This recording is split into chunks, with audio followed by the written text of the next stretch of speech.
La première ministre du Bangladesh, Sheikh Hasina, a démissionné et fui le pays lundi après des semaines de manifestations contre un système de quotas pour les emplois gouvernementaux. Ces manifestations, qui ont dégénéré en violence, se sont transformées en un défi plus large à ses 15 ans de règne. Des milliers de manifestants ont pris d'assaut sa résidence officielle et d'autres bâtiments associés à son parti et à sa famille, menaçant d'aggraver l'instabilité dans ce pays densément peuplé à la frontière de l'Inde. Déjà confronté à des crises de chômage élevées, de corruption et de changement climatique, le Bangladesh fait face à une nouvelle période d'incertitude. Après que Sheikh Hasina a été vu à la télévision montant à bord d'un hélicoptère militaire avec sa sœur, le chef militaire du pays, le général Waqar-uz-Zaman, a tenté de rassurer la population en déclarant que l'ordre serait rétabli.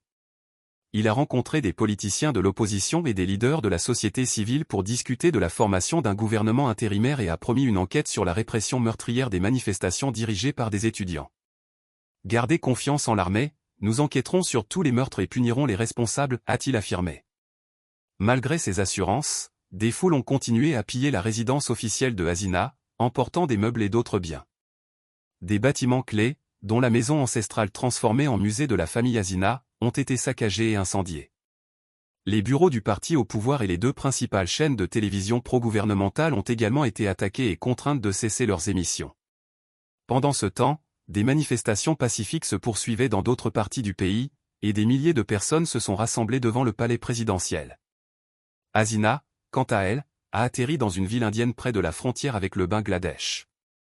On ne sait pas encore quelle sera sa destination finale. Les manifestations ont commencé pacifiquement le mois dernier, lorsque des étudiants ont exigé la fin d'un système de quotas qu'ils estimaient injuste. Cependant, elles se sont rapidement transformées en un défi direct au pouvoir de Hasina et de son parti. Réélu pour un 4e mandat consécutif en janvier lors d'un scrutin boycotté par l'opposition, Hasina a été accusé de dérive autoritaire, une tendance que ses opposants blâment pour les troubles actuels. Le bilan des affrontements s'élève à au moins 95 morts, dont 14 policiers, et des centaines de blessés. Plus de 11 000 personnes ont été arrêtées, et les autorités ont imposé un couvre-feu avec ordre de tirer à vue. Les écoles et universités du pays ont également été fermées.